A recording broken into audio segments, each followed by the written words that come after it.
Hello, this is Randy. Welcome back to another episode of Brain Break with Randy and Keitho. It's just me, but I wanted to a little bit about why we could stay out so late. Life was different.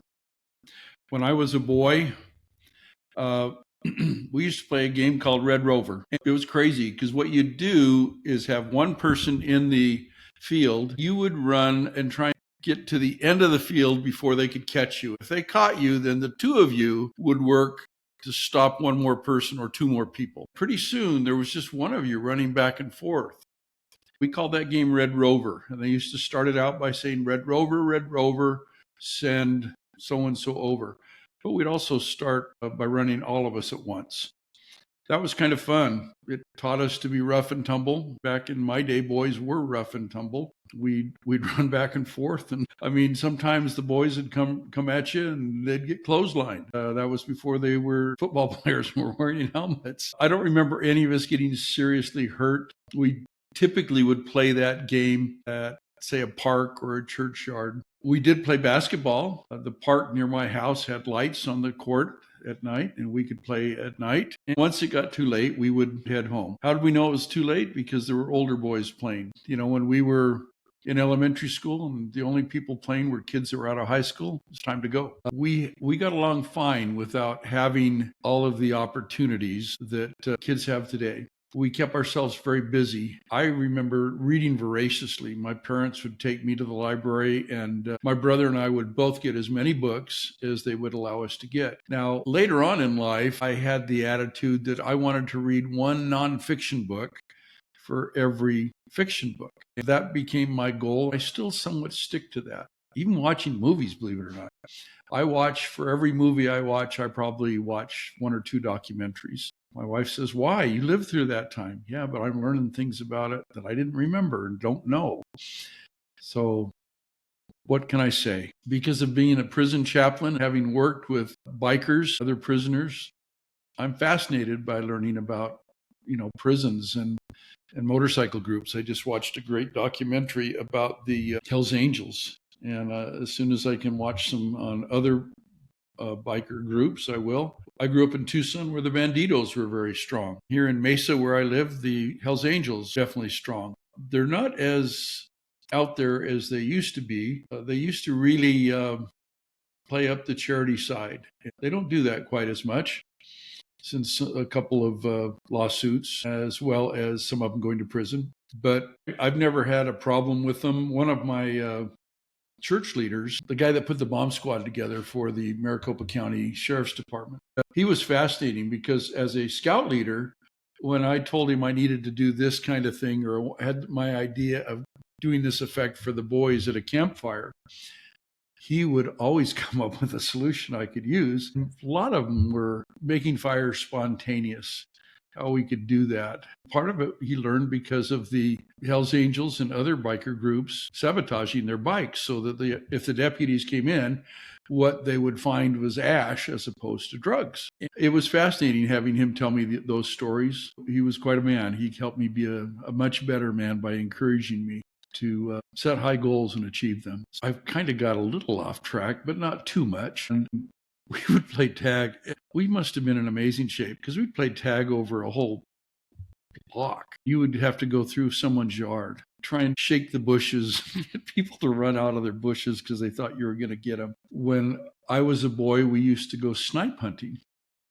Now, a snipe was a mythical bird, and we would describe it. We would take boys in scouting with us. We would always put the boy that was the new to the group out at the very far end of the line. Then we'd go back and get him several hours later, say, how did the snipe hunting go? Well, we had one boy that had figured it out very quickly, but he wanted to go every night. We'd come back to him, and he had the most amazing adventures and stories to tell us.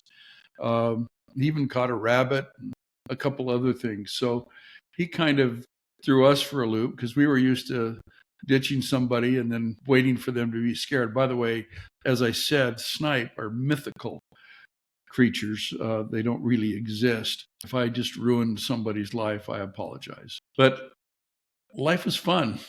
we looked out for each other as a group, and we stood up for each other. When necessary, we would run and get our parents to protect or an older brother, or sometimes an older sister. I had a neighbor across the street that had, he was a few years younger than me, but boy, he had two sisters that they were both great athletes, and I wouldn't have messed with either one of them because they were just amazing. In fact, one was nationally ranked as a sprinter.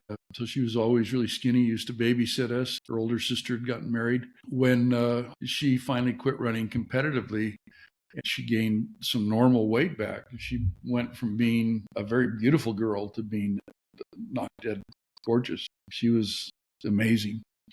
And so you see that in just about everybody that goes from being in sports all the time to slowing down, having a normal life. I know believe it or not, I used to run as a sprinter, and then I hurt my leg, my left leg, as I've told you about, and broke it and went into the hospital and spent most of a summer up in Utah getting it healed. Then I flew home. My dad had to fly up to Utah and get my car and drive it home. Not my most favorite memory. I couldn't drive my car for quite a while because it had a manual transmission. And once I was able to drive, I could put my foot down that long, because it took a long time for me able to get circulation where I didn't have to have my foot up above my heart, because it would just fill with blood. Circulation was really messed up. I then drove my dad's car, and he would drive my car. Of course, he loved it because he got much better gas mileage. And once I finally started driving again, I had to fight my brother for my car, because even though I'd bought it, he was used to driving it. He's only 15 months younger than me. Anyway, we had a great time growing up, and I'm glad that it was safe enough for our parents to let us be out at night. It wasn't until I was married, had children of my own, that we were worried about children.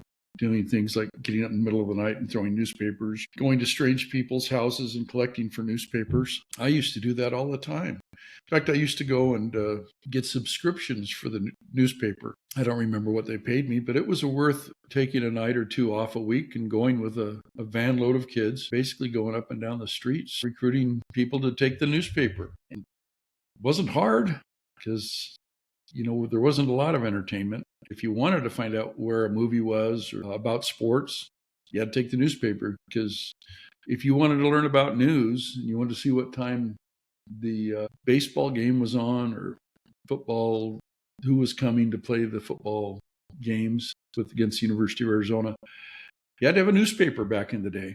Now, you've got, I don't know how many different sports channels and news channels. So anyway, that's a little bit about what we did, from Red Rover to playing basketball at night. It was just fun. It was safe. It was a different world.